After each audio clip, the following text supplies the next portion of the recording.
Welcome back to another episode of Roots with your girl Zion. And today I am here with NSU's finest. Okay, Hot 91's rising star, Leektav. Hello. Yay! Welcome to the show. So first off, how are you doing? I've seen you've been booked and busy this summer working with who was it again? The Kids Choice Awards? What? Yeah, so I had the opportunity to cover the Kid Choice Awards in June. The station flew me out there to cover it. So shout out to Hot 91, shout out to Norfolk State Okay. University. So Yeah. Tell me a little bit about that. I saw you had a chance to speak with people like Nia Syox from Dance Moms, Kel Mitchell from Good Burger. Okay, that's my childhood right there. And then Keith Lee from TikTok and stuff. So, what was that like? I actually applied back, I think like 3 months before the actual award show was happening. Um So before that, I applied to do the BET Awards, but actually I got denied from doing the BET Awards because they said wasn't enough space on the red carpet to accommodate me. So I was a little discouraged. I was like, oh my gosh, I want to do the BET Awards. I feel like I built my brand up enough for me to do the BET Awards. So when I got that denied, I was like, what the world? And I was like, something just told me, just apply for the Kids Choice Awards. So that's what I did. I got accepted for media, and then I had about 2 months to start planning my flight, my Airbnb, and then June came and I got to do the Kids Choice Awards. Like you said, Keith Lee was on the on the carpet. Kel Mitchell, it was a great experience. So yeah, That ain't nothing but God. That's all I keep hearing. You saying that something just told yeah. me take that risk and go ahead and apply. First of all, like, what is the application process even like for something like that? I know that you are already somewhat established out here in the media, but for somebody that's like really breaking off into that, how would they get into it? So most definitely. So when you do like a media traditional application, they just want to know what you've done and who you're connected to. So in my case, I work at the radio station. I have my own show on Saturdays, and I also write for a few publications. I write for That Grape Juice. I write for Historically Black Sense. So I write for about two publications plus radio. So I put that on my list. So the biggest publication that I do write for is called That Grape Juice, and they have a big following. Historically Black Sis have a big following. The radio station has a significant following with the radio traffic, so you always want to adjust and put what you believe um, are the best outlets on your application so they can know that their event will be getting some good coverage. So talk a little bit about your upbringing and who are the people in your lives that have fostered you into becoming the person you are today? Okay, so growing up, my mom had a catering business, and she always used to promote and do like radio shows and go to the news, Wavy News 10. We used to go to the Praise 102, maybe 102.9 Praise radio station. So I always used to see like the radio stations, the studios, things Yeah. like that. So when I graduated high school, I said I believe mass communications is what I want to do. So when I hit Norfolk State campus, the first few weeks I was on campus, I joined the Sparneco. And then after being in the Sparneco for about a year, I joined the National Association of Black Journalists. And then after that, I joined the radio station, and now I'm doing what I'm doing now. Yes, talk about networking. I mean, I know they always talk about that in college. Make sure you get to know people, make sure you are out here joining these different clubs so that way you can make a name for yourself. So that's really cool. I know we met actually at the Spartan Echo, am I correct? I believe, yeah. Um, Yeah, it so was bro. yeah, yes. I was like, that has, I know for me personally, I thought that was a really great experience. And just being surrounded by like minded individuals such as yourself has honestly, like I said, inspired me to want to continue to push and get my name out here and, work towards having my own TV show.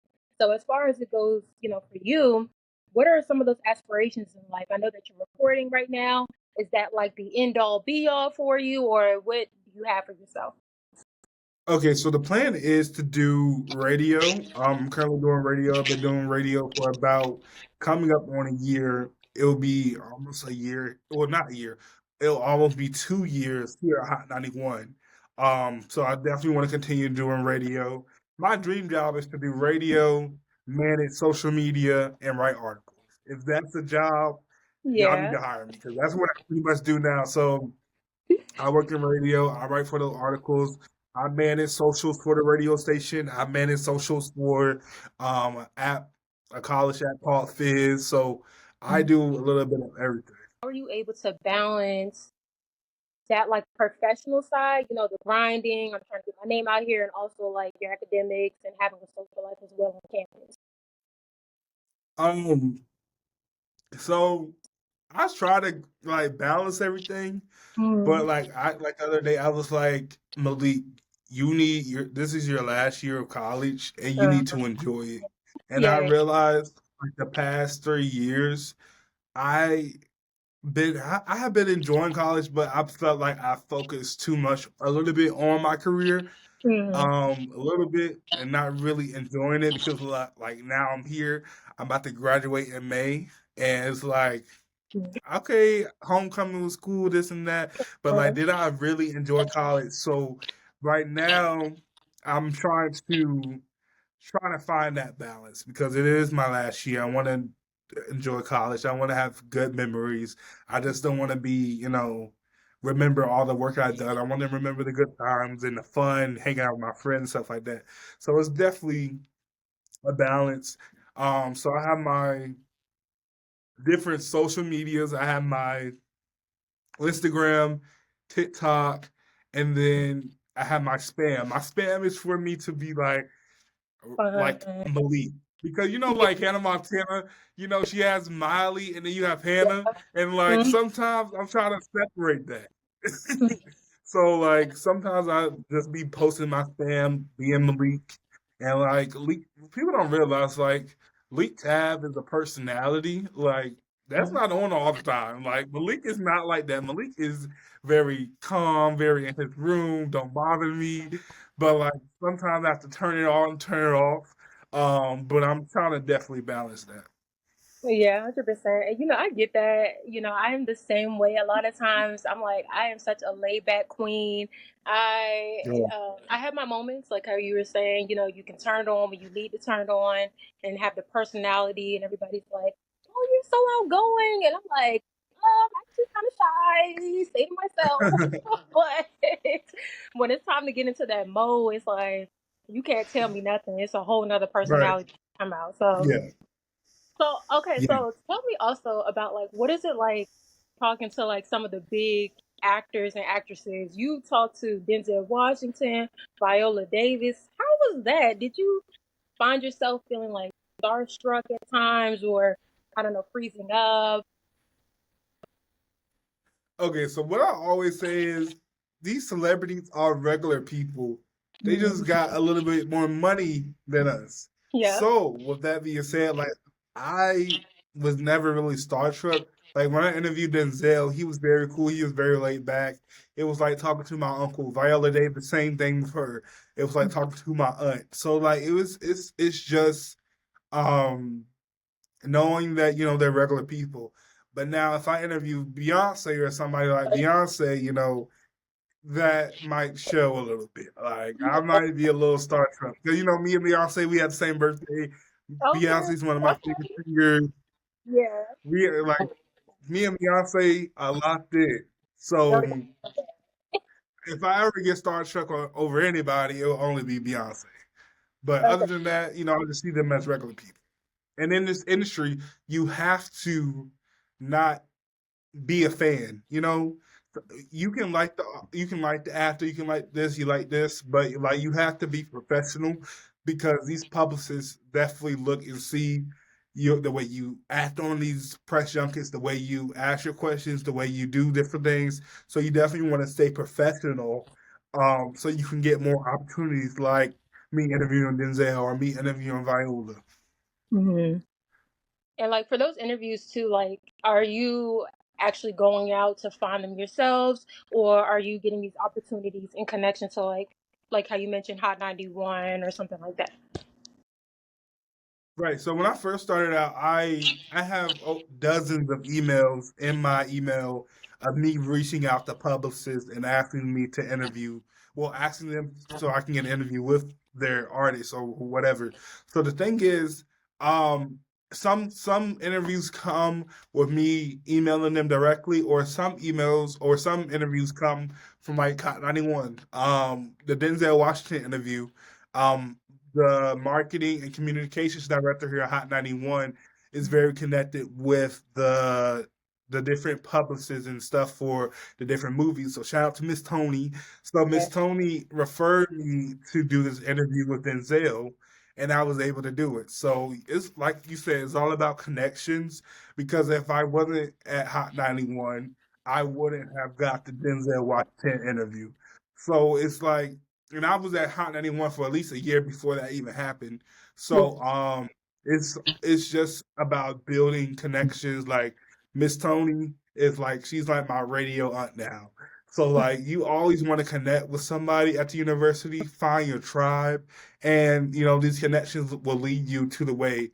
Um yeah, so the Color Purple interview that I did like 2 years ago, that was with Sparneco, Dr. Marsh. It was me and Lauren on that press junket. So shout out to Dr. Marsh. Yeah. But some interviews that I did myself, like I recently did a concert, Nino paid, Queen Key, things like that. I reached out with my credentials and stuff like that to secure those interviews.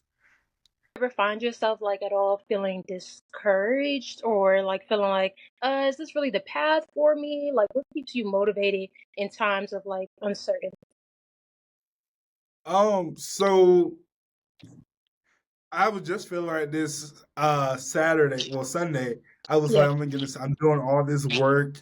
I have the interviews. I know I'm talented. I know I'm good at hosting. I know I'm good at my job in radio, things like that. But I was feeling I wasn't getting the opportunities that others were getting. And I know the people who have gave these opportunities see my work. So I was like, why